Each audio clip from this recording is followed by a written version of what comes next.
అటువంటి మహానుభావుల్ని మరింతగా ప్రజల్లోకి తీసుకెళ్లవలసిన బాధ్యత కమ్యూనిస్ట్ కార్యకర్తలుగా మనందరిపైన ఉంది. లేకుంటే ఈనాటి తరం, ఈ యువతరం ఈ సమాజం కోసం త్యాగాలు చేసింది ఎవరు? ఈనాడు ధర్మం ఈ మేరకైనా, న్యాయం ఈ మేరకైనా నిలబడటానికి కారణం ఎవరు? ఏ సిద్ధాంతం? ఇటువంటి విషయాలన్నీ కూడా మర్చిపోయేటువంటి ప్రమాదం వస్తూ ఉంది. ఈ దశలో గిరిప్రసాద్ గారిని గుర్తుపెట్టుకోవాలి, రజబలి గారిని గుర్తుపెట్టుకోవాలి, అలాగే కొమరయ్య గారు లాంటి వాళ్ళని గుర్తుపెట్టుకోవాలి, సర్వదేవ పట్ల రామనాథన్ గారిని గుర్తుపెట్టుకోవాలి, చిర్రావూరు లక్ష్మీ నర్సయ్య గారిని గుర్తుపెట్టుకోవాలి, బోడెపూడి వెంకటేశ్వర గారిని గుర్తుపెట్టుకోవాలి. అదేవిధంగా మన పార్టీకి సంబంధించినటువంటి దొండపాటి వెంకయ్య గారిని గుర్తుపెట్టుకోవాలి, పెద్ద సత్యం గారిని గుర్తుపెట్టుకోవాలి, అదేవిధంగా చావా వెంకటేశ్వర గారిని గుర్తుపెట్టుకోవాలి. మనందరి మధ్య ఉండి ఇటీవల కాలమే పరమపదించినటువంటి మన సోదరు గారు సిద్ధి గారు, నిన్నగాక మొన్న మరణించినటువంటి మన ప్రసాద్, కోటి ప్రసాద్, అలాగే వెంపటి సూర్యనారాయణ గారు, బొమ్మిశెట్టి నారాయణ గారు, మందరపు నాగేశ్వరరావు, ఒకరేమిటి అనేక మంది, ఇంకా ఏమైనా కొన్ని పేర్లు నేను మిస్ అయి ఉండొచ్చు. గంగవరం విజయ్ కుమార్, ఇంకా చాలామంది మరణించారు. అంతకుముందు ఇప్పుడు ఈ సర్వేస్లో చనిపోయింది ఎన్కౌంటర్లో కేశవరావు. ఇప్పుడు కేశవరావు ఎలా చనిపోయాడో, నంబాల కేశవరావు, మన గంగవరం శ్రీనివాసరావు గారిని కూడా అలాగే చంపేశారు, మన శేషగిరిరావు గారిని కూడా అలాగే చంపేశారు, అలాగే మచ్చ వీరయ్య గారిని కూడా అలాగే చంపేశారు. మన ఉమ్మడి ఖమ్మం జిల్లాలో కూడా అనేక మందిని చంపేశారు. మొత్తం తెలంగాణ సాయుధ పోరాటం కాలంలో ముందు కానీ తర్వాత కానీ ఆ దశలో దాదాపు 5,000 మందిని చంపేశారు. వీళ్ళందరూ మనం గుర్తు చేసుకోవాలి. వాళ్ళు లేకుండా ఈనాడు ఈ తెలంగాణ ఉండేదా? వాళ్ళు లేకుండా ఈనాడు ఈ హక్కులు మనం అనుభవించేవాళ్ళమా? దేశంగా చూస్తే, ప్రపంచంగా చూస్తే మేడే అమరవీరులను గుర్తు చేసుకోవాలి. మేడే అమరవీరులు చిందించిన రక్తాన్ని గుర్తు చేసుకోవాలి. ఆ రక్తం సాక్షిగా వెలిసిన ఎర్ర జెండాని మన గుండెల్లో పదిలంగా పెట్టుకుని కాపాడుకోవాలి. ఇవన్నీ లేకుండా పైన సినిమాలు చూస్తూ, పైన కథలు చెప్పుకుంటూ, పైన మాటలు మాట్లాడుకుంటూ ఉంటే మనం కమ్యూనిస్టులు ఎలా అవుతాం? కమ్యూనిస్టు అనేవాడు లేకపోతే ఈ దేశంలో కానీ, సమాజంలో కానీ, ఈ ప్రపంచంలో కానీ అన్యాయాన్ని ప్రతిఘటించేవాడు ఎవడు ఉండడు అని చెప్పి నేను సవినయంగా మీకు మనవి చేస్తున్నాను. ఎక్కడైతే కమ్యూనిస్ట్ ఉంటాడో, ఎక్కడైతే ఎర్రజెండా ఉంటుందో, ఎక్కడైతే పోరాటం ఉంటుందో అక్కడే పేదవాడికి, అన్యాయానికి గురయ్యేటువంటి వాళ్ళకి, తాడిత పీడిత బడుగు బలహీన వర్గాలకు ఒక ధైర్యం ఉంటుంది. ఇవాళ ఆ ధైర్యాన్ని లేకుండా చేయాలనేటువంటి ఆలోచన ఇవాళ జరుగుతూ ఉంది.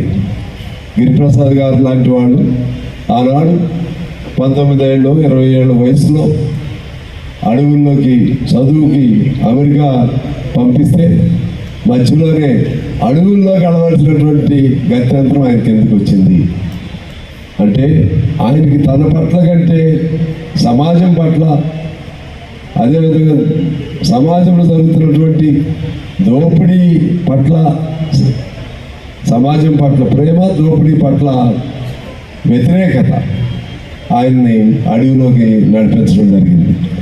ఈ కేసీరావు అయినా, లేకపోతే ఇప్పుడున్న నక్సల్స్ అయినా వీళ్ళంతా మనవాళ్లే, మావోయిస్టులు అయినంతా మనవాళ్లే. సిపిఐ నుంచి రూపాంతరం చెందినటువంటి పార్టీకి సంబంధించినటువంటి వాళ్ళే. CPI Marxist Leninist, CPI Maoist party, CPI new democracy, చాలా చాలా ఉన్నాయి. అన్నీ సిపిఐ నుంచి వచ్చిన వాళ్ళే. అసలు పోయి పోరాటానికి నాంది పలికింది మన సిపిఐ. ఉమ్మడి సిపిఐలోనే అనేక వేల మంది మరణించారు. వీళ్ళందరూ ఇంతమంది సాధించినటువంటి, ఇంతమంది త్యాగాలు చేసి వాళ్ళ మేధస్సుతో, వాళ్ళ ధైర్యంతో, వాళ్ళ సాహసంతో నిర్మించబడినటువంటి సమాజం ఇవాళ ఎవరు పాలవుతుంది? నాకు చాలా బాధేస్తుంది. ఈ మధ్య నేను మంచుకొండ వెళ్ళా. ఏదో మంచినీళ్ళ మరి మన సాగునీటి ప్రాజెక్టుకి సంబంధించి ఒక ఆయన నల్గొండ నుంచి ఒక మంత్రి గారు ఎవరు వచ్చారు, ఉన్నారు, అందరూ ఉన్నారు. మనది ఎంత ఇది కాంగ్రెస్ గడ్డ. ఈ కాంగ్రెస్ గడ్డలో ఈసారి అన్ని కాంగ్రెస్ గెలవాలి అని చెప్తున్నాడు ఆయన. నాకు చాలా బాధేస్తుంది. మంచుకొండ ఏంటి, సుజాత నగర్ ఏంటి, రఘునాథపాలెం ఏంటి, పాపడపల్లి ఏంటి, పొడిజర్లు ఏంటి, ఒక్కూరేంటి, అసలు అవన్నీ ఇంకొక ఏదో అంటారు చూసావా, నేమి దూరటానికి కూడా చేమల దూరనటువంటి కారడుగులాగా ఉన్నటువంటి కమ్యూనిస్ట్ అడవి ఆ గ్రామాలన్నీ. అక్కడ ఇవాళ వచ్చి మాదే మాదే అంటున్నారు. మనకి పౌరుషం ఉంటే ఆ ప్రాంతం కానీ, ఈ ప్రాంతం కానీ, ఖమ్మం జిల్లా కానీ ముందు ఇక్కడి నుంచే మొదలెడదాం. మళ్ళా కమ్యూనిస్ట్ పార్టీని బ్రతికించుకోవడమే గిరిప్రసాద్ గారికి మనం ఇచ్చేటువంటి నీరాజనం. బతికించుకోలేమా? ఇంకా బతకాలి. ఇది బతుకులేక కాదు, ఇది బతుకు కాదు. ఇంకా ఏం తప్పు చేశాం మనం? కమ్యూనిస్టులుగా ఏం తప్పు చేశాం? 100 ఏళ్ళు అవుతుంది మన పార్టీ.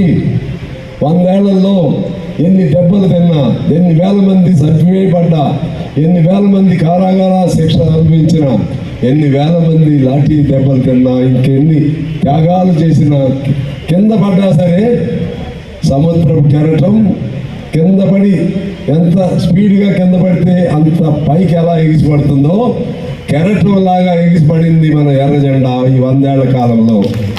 వాళ్ళ ఎమ్మెల్యేలు లేకపోవచ్చు, లేకపోతే ఇంకేం లేకపోవచ్చు, కానీ లేకపోయినా పర్వాలేదు, మేమే ఉంటామని అనుకోవద్దు. మనతో పాటు ఈ సమాజంలో అనేక మంది పేదవాళ్ళు ఇప్పటికి కూడా ఉన్నారు. సమాజంలో 170 మంది పేదవాళ్ళు ఉన్నారు.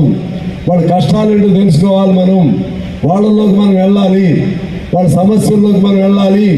వెనకటి రోజుల్లో మన వాళ్ళు ఎలా ఏ చిన్న సమస్య జరిగినా పోరాటాలు చేసేవాళ్ళు, తిరిగి పోరాటాలు చేయాలి. పోరాటం లేకుండా కమ్యూనిస్ట్ పార్టీ ఉండదు, కమ్యూనిస్ట్ ఉద్యమమే లేదు.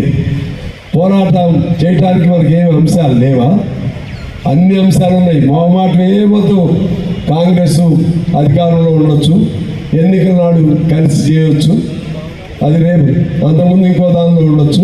మన ఊపిరే పోరాటం, మన ఆశయమే పోరాటం, మన శ్వాసే పేద వర్గాల శ్వాస. ఆ పేద వర్గాలను బతికించుకోవడం కోసం మనం పోరాటం చేయటమే మన జెండాన్ని బతికించుకోవాలి. యువత, విద్యార్థులు, మహిళలు, అసంఘటిత రంగం. నిన్నే పేపర్లో వార్త చూశాను నేను. అసలే అసంఘటిత రంగం జీతభత్యాలు ఎగ్గొట్టి కార్పొరేట్ సంస్థలకు దోచిపెట్టడానికి వీలుగా ప్రభుత్వ ఉద్యోగాలని క్రమేపీ తీసేస్తున్నారు. తీసేసి అసంఘటిత రంగంలో మన అవుట్ సోర్సింగ్ కాంట్రాక్ట్ పేరుతో ఉద్యోగాలు ఇస్తున్నారు. దానిలో కూడా జీతాలను కోత పెడుతూ ఇప్పుడు మళ్ళా ఈ రాష్ట్ర ప్రభుత్వం కూడా జీవోలు ఇవ్వటం జరిగింది మినిమం వేజ్ బోర్డు పేరుతో. అంటే ఈ శ్రమ అంతా ఎవరికి పెడతావు? ఎవరికి దోచి పెడతావు? ఈ శ్రమ చట్టబద్ధంగా, చట్ట సాక్ష్యంగా అసెంబ్లీలోనే చట్టాలను ఆమోదింపజేసి ఈ పేదవాడి శ్రమను దోపిడీ చేసి, ప్రభుత్వమే దోపిడీ చేసి కార్పొరేట్లని పెంచి పోషిస్తా ఉన్నది. అసలు ఘర్షణ ఇది కదా, ఈనాడు జైల్లో ఎవరు ఉంటున్నారు? నారాయణ గారు చెప్పినట్టుగా ఈ సమాజాన్ని మోసం చేసి వందల వేల కోట్లు సంపాదించిన ఎవడన్నా ఒక్కడన్నా జైల్లో ఉన్నాడా? రేపులు చేసిన వాడు జైల్లో ఉన్నాడా? దొంగతనాలు చేసిన వాడు జైల్లో ఉన్నాడా? జైల్లో ఉన్నవాళ్ళు ఎవరంటే ప్రజల కోసం ప్రశ్నించిన వాడు జైల్లో ఉంటున్నాడు. ప్రజల కోసం పోరాటం చేసిన వాడు జైల్లో ఉంటున్నాడు. ఎవరిని చంపేస్తున్నారు మీరు? ఇవాళ కేశవరావుని ఎందుకు చంపేశారు? నక్సలైట్ పేరుతో ఉన్న వాళ్ళని ఎందుకు చంపేశారు? ఎక్కడైనా దోపిడీ చేశారా? బ్యాంకు దోపిడీ ఏమైనా చేశారా? లేకపోతే మీ ఇళ్లలో ఏమైనా దోపిడీ చేశారా? ఏమి తప్పు చేశారు వాళ్ళు? ఏమి తప్పు చేశారు వాళ్ళు? ఈ సమాజం కోసం, సమాజంలో అణగారిన వర్గాలపై జరుగుతున్న దోపిడీకి వ్యతిరేకంగా ఈ మార్గం ద్వారా మేము దాన్ని దోపిడీని అరిగడతామని ఒక విశ్వాసం, ఒక సిద్ధాంతాన్ని స్వీకరించారు. స్వీకరిస్తే నీ చట్టం ఉంది కదా, నీ చట్టం ఏముంటే ఆ చట్ట ప్రకారం వాళ్ళు తప్పులు చేస్తే వాళ్ళు శిక్షించు. ఈ చట్టబద్ధులు కుదరదని చెప్పు. నువ్వెవడవయ్యా? హోమ్ మినిస్టర్ రాజ్యాంగం మీద ప్రతిజ్ఞ చేసి ఈ దేశంలో శాంతి భద్రతను కాపాడుతానని చెప్పినటువంటి వాడు హోమ్ మినిస్టర్. రాజ్యాంగం మీద ప్రతిజ్ఞ చేసిన వాడు, శాంతి భద్రతను కాపాడుతాన్నవాడు ఈ శాంతి భద్రతను నువ్వే మింగేస్తావా? నువ్వే మార్చి 26 వరకు గడువు పెడతావా? చంపేస్తావా? ఎంతమంది చంపేస్తావు? ఇవాళ కేసీరావుని చంపావు, ఇంకొంతమంది చంపావు, ఇంకెంతమంది చంపుతావు? రక్తదాహం తీరదా నీకు? పేదవాడి కోసం నిలబడేవాడిని, పేదవాడి కోసం ప్రశ్నించేవాడిని చంపడమేనా మీ రాజ్యాంగం మీకు చెప్పిన సూత్రం? రాజ్యాంగమే ప్రమాణం చేశారు కదా. కానీ ప్రశ్నించేవాడు ఉంటాడు. ఇవాళ నక్సలైట్లు చంపారు అనుకుంటున్నారు మీరు. ఆ నక్సలైట్లు మా వాళ్ళే, మా కమ్యూనిస్ట్ కుటుంబ సభ్యులే. వాళ్ళ స్థానంలో మళ్ళీ మేము ఉంటాం. చంపుతారు అనుభవం కూడా. ఎంతమందిని చంపుతారు? ఎంతమంది చంపుతారు మీరు? ఎంతమంది కమ్యూనిస్టులు చంపుతారు? కమ్యూనిస్ట్ అంటే ఎవడు? ప్రశ్నించేవాడు. ప్రశ్నించే ప్రతి ఒక్కరిని చంపుతారా? రూపం మారవచ్చు. ఎర్రజెండా రూపం మారవచ్చు, లేకపోతే కమ్యూనిస్ట్ పార్టీ పేరు మారవచ్చు, కానీ ప్రశ్న మారదు కదా. అన్యాయం మారదు కదా. అన్యాయం మరల ఎప్పుడో ఒకసారి తిరగబడి అది న్యాయం వైపు పయనించగా ఆపటం ఎవరి తరము కాదు. ఇవాళ హిట్లర్ లాంటి వాళ్ళు ఏమయ్యారు?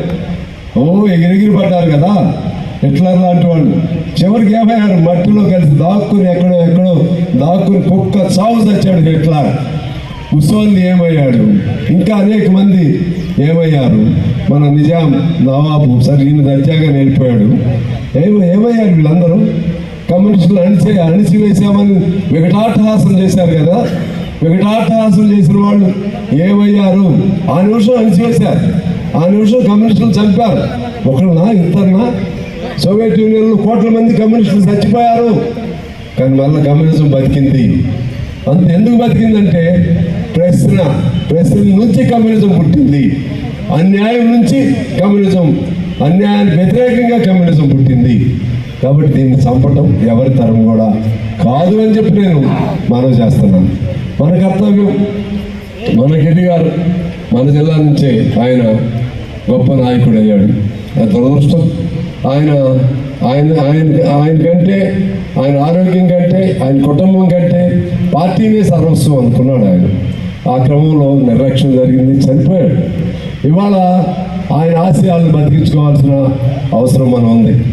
సరే, మేమంతా ఆయనలాగా అంత సమర్థత మాకు లేదు.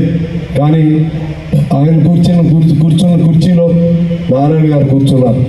ఆయన కూర్చున్న కుర్చీలో ఇప్పుడు నేను కూర్చుని ఉన్నాను. మా అందరి బాధ్యత ఆయన వారసులుగా మరింతగా మన పార్టీని నిర్మించుకుని, మన పార్టీ ఉద్యమాలను మరింతగా పెంపొందింపజేసుకుని, మరిన్ని పోరాటాలకు రూపకల్పన చేసుకుని. ఈ మధ్యకాలంలో పోరాటాలు తగ్గిపోయాయి. వాస్తవం. తగ్గిపోవడానికి కారణం వాడితో పొత్తు, వీడితో పొత్తు, వాడు అధికారంలో ఉన్నాడు, వీడు అధికారంలో ఉన్నాడు, వెనక్కి ముందుకి అయిపోయే పోరాటాలు. ఇదా నన్ను అనుకున్నారు మన సాంబశివరావు సెక్రటరీ అయితే బయ్యారం లాంటి పోరాటాలు జరుగుతాయి. ఖమ్మం జిల్లా 1,00,000 మందితో దిగ్బంధనం చేసిన పోరాటాలు జరుగుతాయి. బ్యాంకుల ముందు 48 గంటలు 1000 మందితో చేసిన దిగ్బంధనాలు జరుగుతాయి. ఐటీడీని 1000 మందితో 48 గంటలు ముట్టడి చేసినటువంటి పోరాటాలు జరుగుతాయి.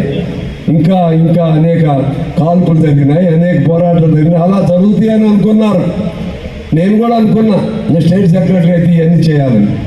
కానీ నాకు తెలియకుండానే కాళ్ళు చేతులు బంధించబడుతున్నాయి.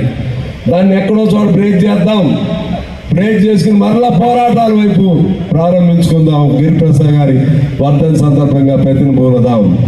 మరలా పోరాటాలని రూపకల్పన చేద్దాం. మీరు ఇక్కడ శ్రీకారం చుట్టండి, ఏమేమి సమస్యలు ఉన్నాయో గుర్తించండి. ఆ విధంగా మనం ముందుకు వెళ్ళాలని కోరుతూ రేపు 100వ సంవత్సరం మన దగ్గరే జరుగుతుంది. ఇలా ఉంటే కుదరదు. 5 లక్షల మందితో ముగింపు బహిరంగ సభ జరుగుతుంది. 100 ఏళ్ల ముగింపు బహిరంగ సభ. వాస్తవంగా మహాసభ, ఆల్ ఇండియా భారత కమ్యూనిస్ట్ పార్టీ జాతీయ మహాసభని ఖమ్మంలో జరపాలనుకున్నాం. పోటి ప్రసాద్ బాగా కోరాడు. బాగా నేను ఆ ప్రస్తావన తెస్తే ప్రసాద్ హేమంత్ వీళ్ళేమన్నా కొద్దిగా అంత పెద్దది అంటారేమో అనుకున్నాం. కానీ ఈయన అనేవాడేమో కానీ ప్రసాద్ అనలా. మా హేమంత్ ఏంటంటే పోవాడు గారిలాగా ముందు నో అంటాడు.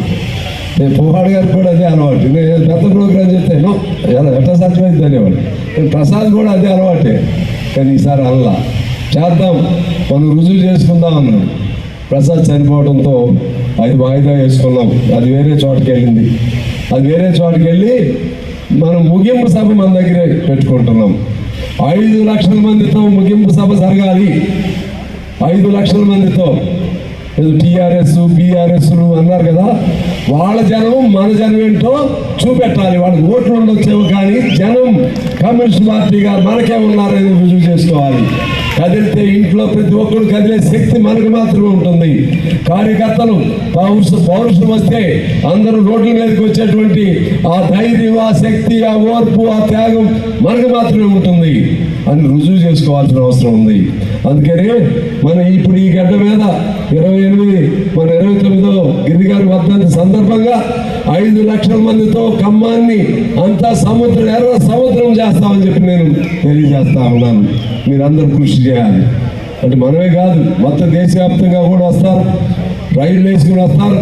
మనం కదిలించాలి. మనం సగం మందిని మనం నింపాలి. కనీసం 2 లక్షల మంది అయినా 2 జిల్లాల్లో.